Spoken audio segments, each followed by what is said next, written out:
complex or degenerative conditions essentially is different from that of your PID.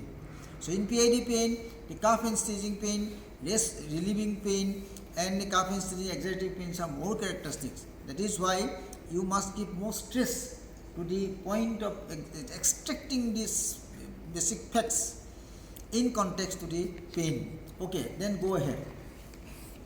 Sir, general examination. Coming to general examination. The patient is alert, conscious, well-oriented to time, place, and person. Nutrition is fair. Build is average. Pallor, icterus, sinuses, edema, clubbing, lymph adenoids are absent. Neck veins are not engorged. Neck glands are not palpable. Blood pressure is 130 by 80 millimeter of mercury. Pulse is 80 beats per minute. Systemic examination. Sometimes also I used to say that why you do not talk about the edema. Yes? Yes. Did you mention about nutrition? Yes. Okay, average, bill and average. But sometimes also in the general examinations of the lymph gland, as I said, is important because it's something a general condition may be reflected. And again the edema. Sinuses, edema, clubbing, all these things are important because it reflects certain hidden pathology. Yes, okay, fine. Then? Sir, systemic examination. Yes. Sir, cardiovascular examination. S1, S2 sounds are heard and there's no other sounds or murmur. Respiratory system. Bilateral air entry present in both the lung fields. Gastrointestinal system. Abdomen is soft. Peripheral sounds are positive. Local examination. No. You have missed important thing, that is your central nervous system. Did you mention about the cranial nerves and other things? Because it is also part of the examinations, and particularly while you are talking about something related to backache and also radiation of the pain. You do not know there may be some other pathology in the upper vertebra, cervical spine also. Sir, neurological examination. No, that is true, but the neurology essential, while you are talking about essentially in the local examination, you will know focus in lower limb, not at the upper limb. But in a situation in this case, it is always important to exclude the other neurological point also. There may be some other, suppose prolapse intervertebral discs are leveling in the cervical spine also, who is associating with a prolapse disc in the cervical spine. But you only address this point with surgery or any sort of treatment, and you forget about the point there in the cervical spine. Probably you will miss. Probably patient will not get the same desired result, and this is more applicable particularly in degenerative pains, where the degeneration is taking place cervical spine and lumbar also. So that is why it is something important, particularly neurological at a higher level of involvement. So you have missed about the CNS and also upper part, and you said about the air entry in both sides. Definitely live person supposed to have, but the more important is the what is the characteristic of the air entry. What is the characteristic of bronchial sound or vesicular sound, and also what is the entry, is symmetrical, equal or no. And these are more important. Then they do not make the habit of swimming this part of systemic examinations very smoothly, but sometimes it may be more thorough and is important as well. Okay, then next. Sir, coming to local examination. Okay, fine. Local examination. Sir, since my patient had difficulty in standing in upright position, sir, so I have examined in supine position and in prone position, sir. Okay, fine, accepted. Had it been a case of your standing position, okay, accepted, it is acceptable logic also that in a case of severe pain, you should not torture the patient for the sake of examination. It is true, accepted. But okay, fine, if a person is there who can able to stand, then how you supposed to examine a patient in standing, and what are things you supposed to look for? Sir, in standing, sir, I'll examine from the front, from the side, and from the back, sir. Very good. Sir, from the front, sir, whether the head is in the midline, the neck is in the midline, whether the shoulders are at the same level, whether the umbilicus is in the midline, whether posterior anterior superior leg spine are at the same level or not, both the patella are at the same level or not, and the medial malleoli, and any wasting of the thigh or the calf muscles. That is from the front. What about the front and back? Sir, from the back, we'll look for again, sir, head and the neck, whether they're in midline or not. Then whether both the shoulders are at the same level. Then the spine of scapula, whether they are at the same level or not. Then the inferior angle of the scapula. Then the central furrow, whether it's in the midline or not. Whether any paracentral bulge is present or not. Any scar, sinus, pigmentation, seen over the lower back or not, whether the posterior superior leg spine are at the same level, any gluteal muscle wasting, sir, and any muscle wasting of the thigh and the calf muscles. Okay, accepted, but you have missed a very important point in the posterior examinations, posterior side, that is your scoliosis, your tilt. You have not mentioned that whether the spine is straight line or it is deviating to one side. And posteriorly, while you examine the patient for inspections, you are supposed to look for the axis. Is it deviating to the other side? Is a tilt is there? And also the gap between the arms and the body. That is important. So in these situations, and also the level of hair level. Hair level is important. You have not mentioned while going for that. What is the importance of the hair level? Sir, triple phase syndrome. And all. That is right. Yes, sometimes some congenital problems will be there. You mention everything, but you have forgotten to mention about this thing. So in posterior side, you talked about the tilt or scoliosis, which you forgot to mention, and also the level of hair level is equilevel, symmetrically, and up to sometimes even venous. Sacroiliac joint part also is important. Accepted. Then what next? Sir, examination from the side, sir. Side. Okay. So we'll look for whether there is any exaggerated lumbar lordosis and whether there is any kyphosis or not, sir. That is right. Okay, fine. In lateral side, you are supposed to look for the kyphosis, and this kyphosis is also important. Sometimes you may also notice some gibbous. Then, if you do get a gibbous, then you have to explain everything as this type of swelling. What is size, shape, other things, all location, all the things should be very thorough. If you get a gibbous or something like a swelling in the spine or in the back, that is important. Anything more?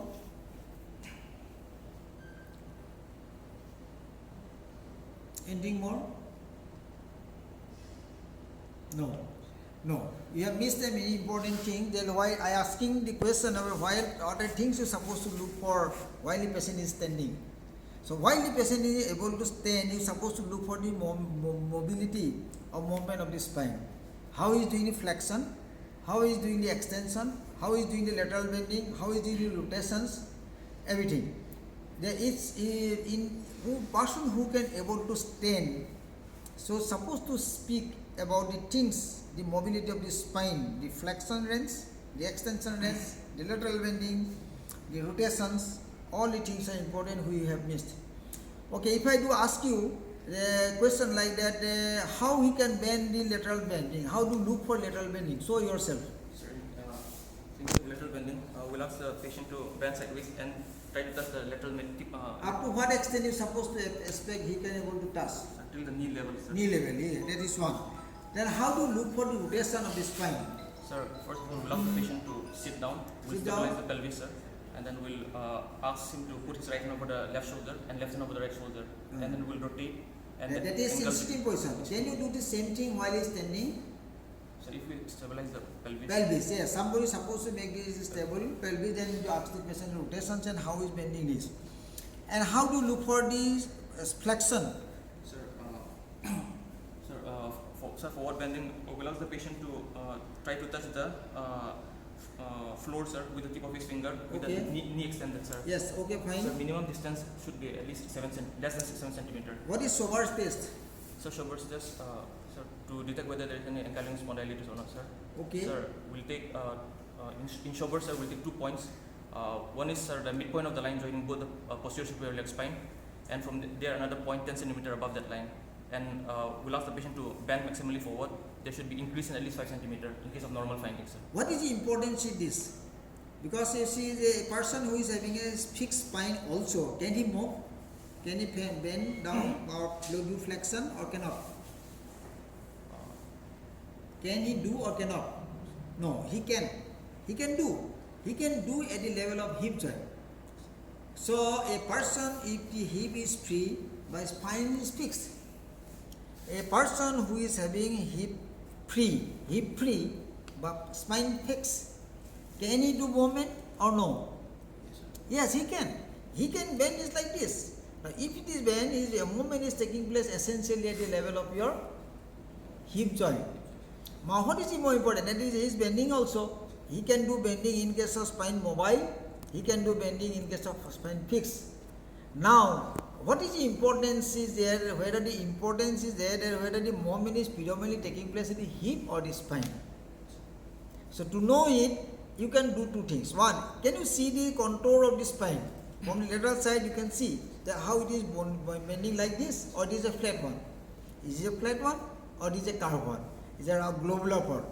So it indicates there is some sort of movement taking place. And the SOBA test essentially speaks quantification.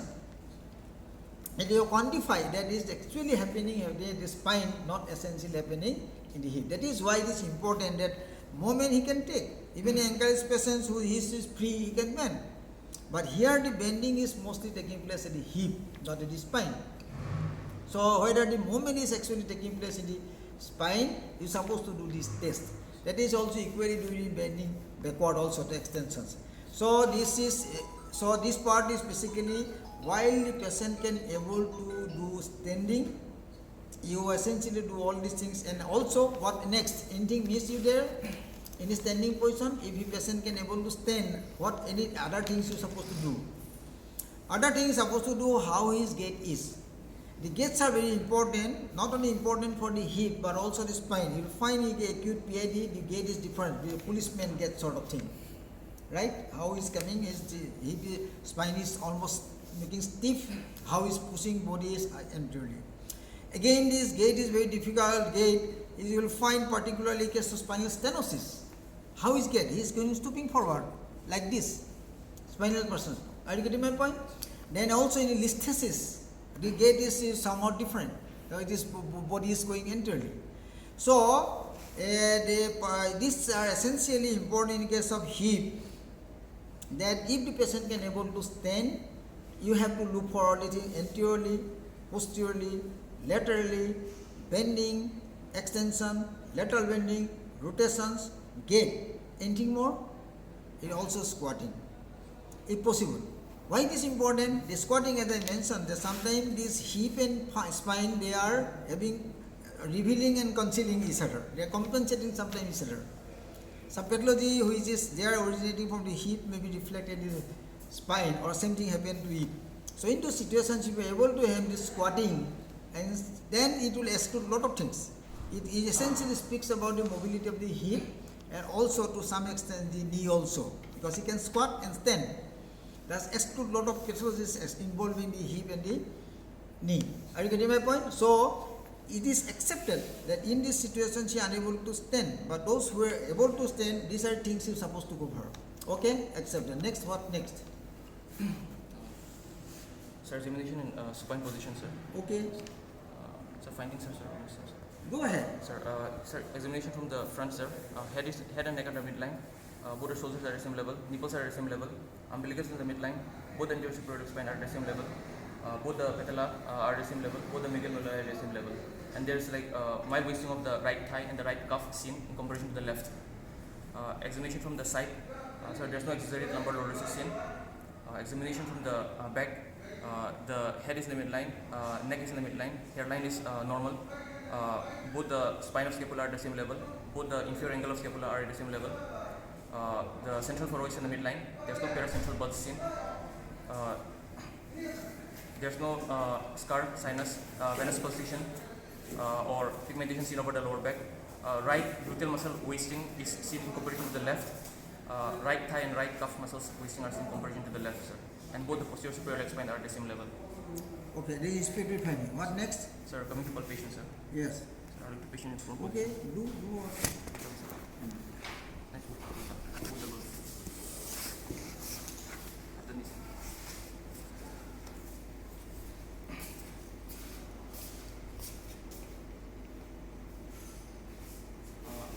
Sir, coming to palpation, sir. Superficial palpation. There's no superficial rise of temperature over the back, and there's no superficial tenderness present. Deep palpation. Direct tenderness, direct pressure tenderness is present over the spinous process of L3 and L4 vertebra. L3, L4. Okay.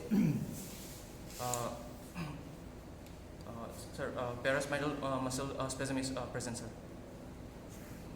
And there's no step off seen.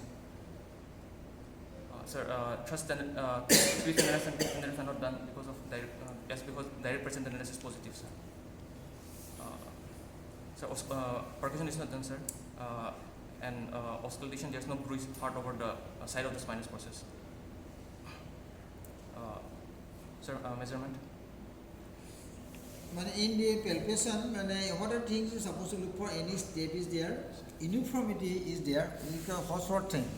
So you're supposed to palpate any smoothness is there or not. If there is any step here, there is any swelling or there is any gap, this is important while doing palpation. And also tautness anywhere or any local spasm of the muscles. Okay, what next? Sir, measurement, sir. Measurement. Sir, ilio-occipital and ilio-costal resistance are same on both sides, sir. Mm-hmm. And sir, chest expansion is normal, sir. Chest expansion is sometimes measurement is a part of it. It is important to look for because sometimes ankylosing spondylitis and adduction may be there. Okay, fine. So coming to neurological examination. Okay, go ahead. Sir, higher mental function, sir. Patient is alert, conscious, well oriented to time, place, and person. Sir, all the cranial nerves are intact, sir. Okay. Sir, motor examination.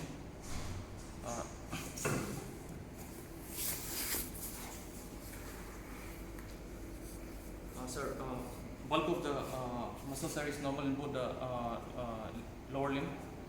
Tone of the muscles are normal in both the lower limb. Sir, power. Sir, hip flexor, hip extensors are 5x5 on both sides. Hip adductors are 5x5 on both sides. Sir, knee extension is 4x5 on the right side. Ankle dorsiflexion is 4x5 on the right side. And extensor, sir, EHL is 4x5 on the right side. Then, sir, knee flexion and ankle plantar flexion and FHL are 5x5 on both sides. So, there's weakness of the knee extensor, ankle dorsiflexion and EHL, sir. Weakness, okay. That is in motor. What about the sensory? Sir, sensory, sir, superficial and deep, sir. Superficial, sir, there is diminished sensation felt by the patient over the medial aspect of the right lower leg and over the lateral aspect of the right lower leg. Sir, temperature is normal and 2-point discrimination is normal. Sir, deep palpation. Sir, joint position sense and vibration sense are normal on both the sides. And sir, reflexes. Okay. Sir, superficial reflex. Abdominal reflex is sir, normal. Sir, plantar reflex is normal in both the sides. Sir, deep reflexes. Sir, knee jerk is diminished in the right side. Ankle jerk is normal on both the sides, and there's no traumas present. Sir, spatial test. Okay. Sir, So from the clinical finding for the motor and sensory, that means you have seen the dermatome and the myotome. yes. Okay. In the dermatome myotome examination, what are the positive findings coming out? Sir, myotome, sir, knee extension is weak. Sir. Knee extension. Knee extension involved, then Sir, ankle dorsiflexion is weak. ankle dorsiflexion. If the knee extension is involved and the ankle dorsiflexion is involved, from this point of view, which root may be involved? Sir, L3, L4, L2, L3, L3, L4, L5, sir. L3. L3, L4. EHL is also weak, sir. No, okay, fine. In ESL, if it is weakness, then which root is predominantly involved? Sir, L5, sir. And what about the extension of the knee? Sir, extension of the knee, sir, L3, L4, sir. No, root is one. Disc place, I am not asking about the disc place. I am asking about which root is involved. Sir, L3. You are supposed to know the contributions of the myotome and dermatome, distributions. So from this picture, it is coming out their involvement of the extension of the knee joint and the extension of the dorsiflexion. Yes or no? These are two things happening positive in myotome. In dermatome, what is the thing happening? Is sensory is somewhat diminished in the medial side. Which zone? Which part? Sir, L4, sir. L4 zone. Which part signifies the L4 part? Tip of the medial. Medial side. That is also mostly autonomous zone. And anything more in sensory?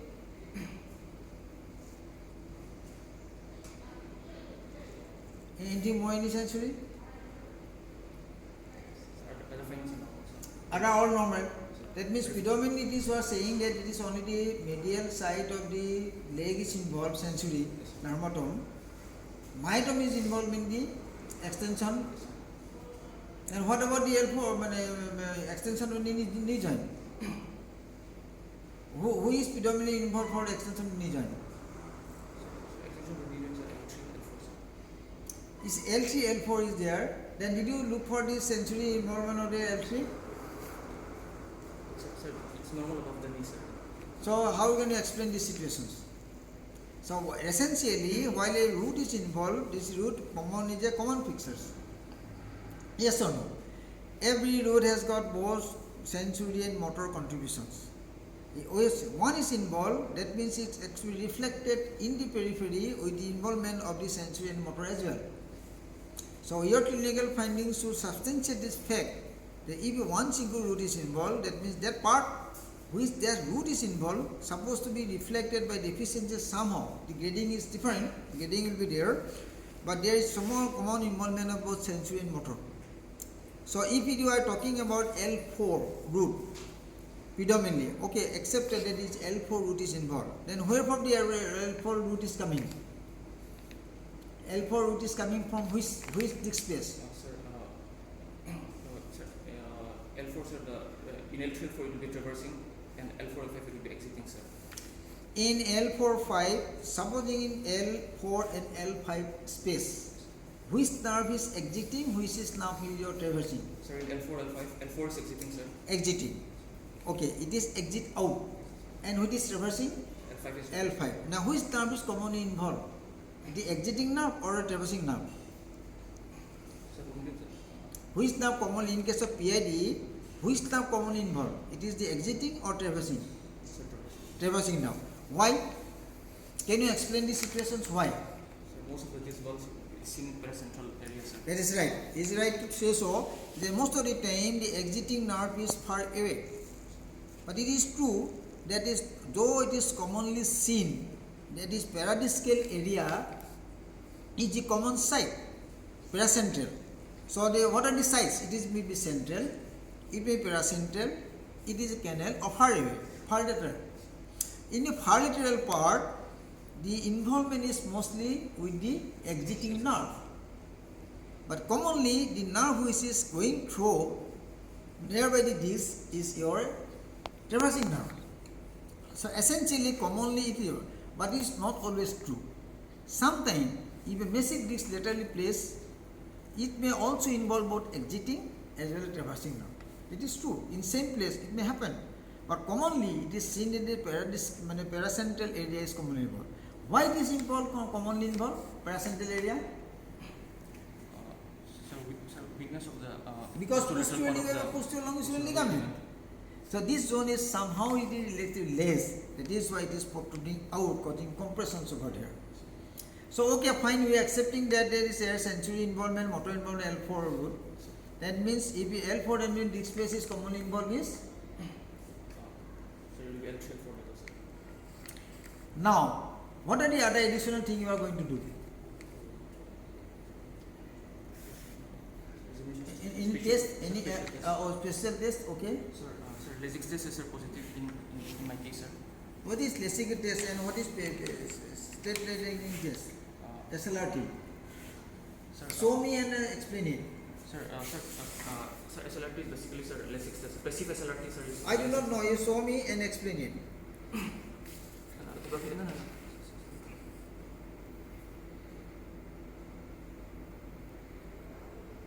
Sir, around 50 degrees, sir. The patient is having certain.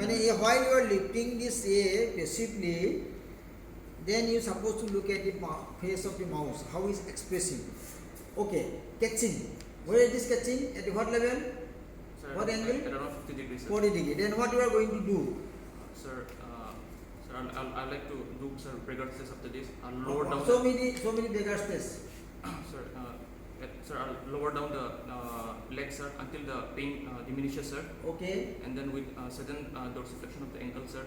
Now explain this context. What is the important? And is there anything to be done? Any more tests can be done in this situation? So we can do sir Bowstring test. Bowstring test. What is how it is being done?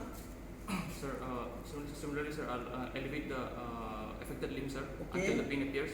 Right. And then, like after the pain appears, sir, I'll flex the knee, lower down the leg and flex the knee, so the pain will disappear. Then So then I'll put my hands over the orbital fossa and then stretch out the hamstring tendon, sir. there will Yes. be reappearance of pain, Okay. sir. Now you explain what is the importance of the do both these tests. Sir, in case of bolstering test, sir, with elevation of the right lower limb, sir, there's stretching of the sciatic nerve, sir, because of which the patient experiences pain, sir. Sir, once I lower down the leg and flex the knee, sir, the hamstring muscles are relaxed, because of which, sir, the sciatic nerve is not stretched, sir. So with pulling the compression over the hamstring tendon over the popliteal fossa, the nerve again gets stretched, because of which, sir, like pain reappears, sir. Not a very good explanation, but you are supposed to understand the fact that then again, okay, while you are lifting the body limb, where exactly the movement is taking place? In the hip joint? Joint, sir. Okay, fine. What are the other additional bone joint may be involved? Sir, Some- sacroiliac, Sacroiliac joint also. But sacroiliac joint particularly more involved while he is doing actively. Okay, because there is a rotational thing, because other part is pelvis stable, you are doing lifting. So there is more important. But in passively, of course, it is less. But passively, one important thing is that you are actually moving where? You are moving the hip joint. Now question arises, if a pathology is originating from the SI joint on the hip joint, while doing the movement, these joints are also moving. So patient may have this origin of pain arising from this point where there is movement. Then what is the importance of doing this dorsiflexion and the bolstering stress is basically what you are doing. Sir, we rule out, sir, if once we lower down the leg, sir, and once the pain disappears, the pathology of the hip can be ruled out. Then with dorsiflexion, sir, only the nerve gets stretched, sir. Yes, that is true. But it is not only enough, because see, while you are doing this table and while you are doing the pulling or dorsiflexing it, you are essentially working on the pulling of the posterior structures in the behind along with the nerve. Along with the nerve. So you are curtailing down by stabilizing the hip and the SI joint and doing only soft tissue movement along with the sciatic nerve. So necessarily the source of pain, possibility of source of pain coming from the SI joint and the hip joint is curtailed down. So you can do that it is something related to soft tissue, and from the characteristic of pain it is coming from the root, your SI nerve. Now why it is happening so? Because while you are doing movement, there is also pull to the sciatic nerve up to the root.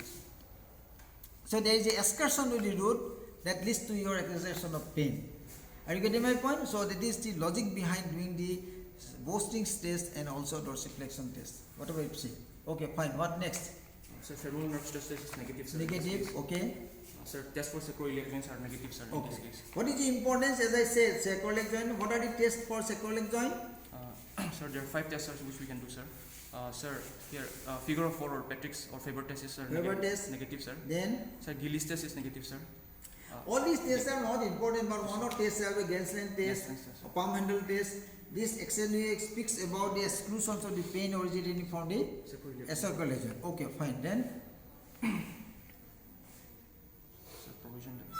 okay, from these whole pictures, from the clinical examination, from the taking history and the clinical examinations and the involvement of the dermatome and myotome, what is you are narrowing down the possibility of originating from the SI joint, possibility of pain originating from the hip, possibility of pain originating from the knee or other joints is being excluded.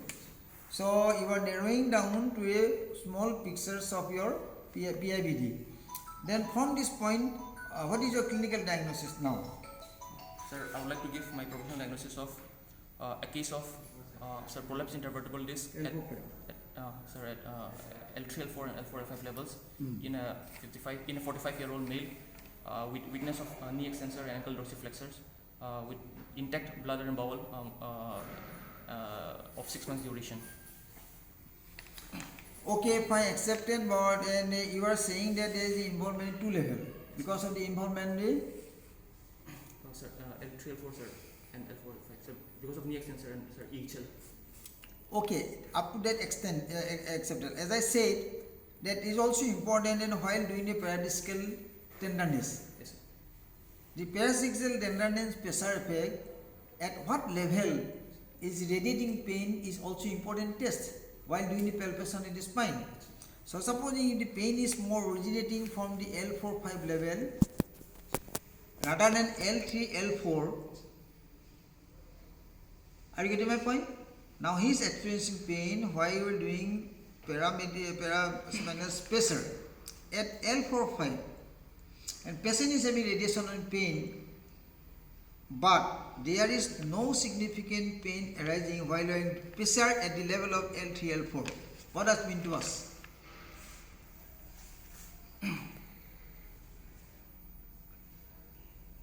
Probably this situation is there because there is involvement in two roots. I said that there is a possibility of root involvement is there. In a single level, two roots. One exiting, one is traversing. Yes or no? So if the other part is normal, one level is happening, probably there is a disc which is involving both. Yes? That is also important point. That then you have to exclude that whether significant is coming from both two or single level, two involvement roots. It also may happen. Okay, fine. Then what to do? So first, I would like to go for radiograph of the lower spine. Lower spine. When you go for what investigation you will help you to come to a diagnosis? Sir, I will go for MRI, sir, of the. That is a wrong thing actually. That before going for the MRI in lower back pain, it is unjustified. Always go for a plain X-ray. It is important to know, though plain X-ray does not speak about the actual disc prolapse, but essentially also important to exclude a lot of other pathologies that may come from these other spines as well. So before jumping, I used to say that before jumping to class 7, you must pass for 5. So do not go for the MRI straight away. Of course, in certain situations where massive disc prolapse is there, coracoid syndrome is there, that's a different situations, very emergency situations. But in a normal day-to-day practice, when a patient is coming to you casually with or OPD with backache sort of this sort of pictures or long durations, never jump to MRI.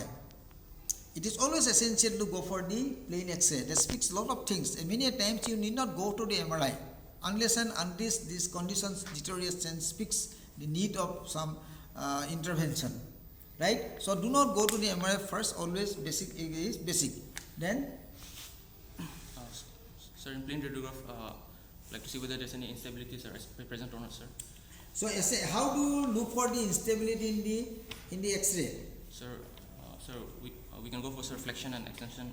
Lateral view. Yeah, that is true. The excursions of the vertebral level and how it is happening, particularly lateral view, while doing flexion and extension speaks about instability also. It's important sometimes. That is true. And as such is also important.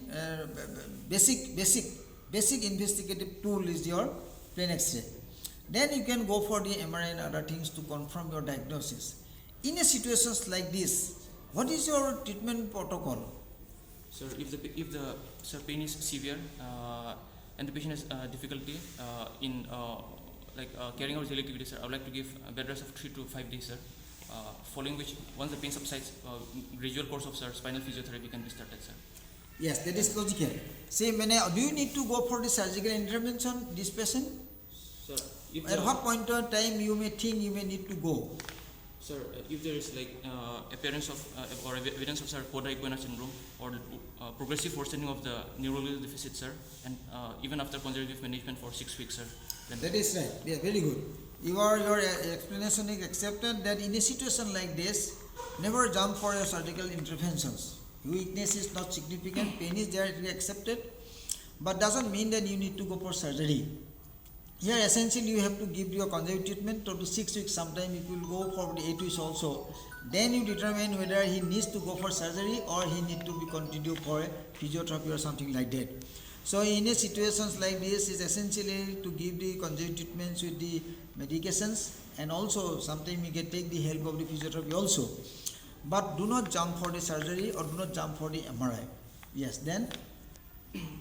Sir, if there is worsening of the symptoms, sir, then we can go for a course of, sir, epidural steroids, sir, in this case, initially. That is a matter of concern, okay. That is another thing to determine. Then where to go for steroids, so many things are there. It is true that these patients, some patients may improve very rapidly. He may come back to his original work very early. Somebody do not remove it, that may deteriorate. There is another group. Another group is somehow in between. There is getting relief of the pain, but not substantially. But he is not a clean-cut candidate to go for surgery also. So in a junction between these two is an area of grey zone where it is not getting sufficient relief by the conservative treatment, nor is a candidate to go for the surgery also. This group is also somehow, this sort of interventions may be an essential thing to do. Okay, fine. Anything more? Okay, then let us close this today's chapter. Is that it is a way how we should supposed to, because backache is one of the very common orthopedic problem, and everybody not should be subjected for the all the gadgets of investigations. It is not logical also. Always have a systematic way of examining these patients and narrow down your diagnosis, because most of the time backache in case of human being is basically originating from PID. Yes or no? Polysyndrome, almost most of the cases, 80 to 90% of the cases. Out of this, most of the patients get relief with this conservative treatment. 95%, almost 90-95% relieving. Only 5% patients need to further investigation, tool and surgical intervention necessary. So, because 90 to 95% can be relieved by this simple way of treatment and protocols. Only 5% cases need some further investigation. So that is why the clinical examination, history taking, all are essential tools to exclude that category of patients and also concentrate on those who actually need. So this is how we should proceed in a case of PID and the way of examination. So we have discussed, and if there is any question to be discussed, you can put your point.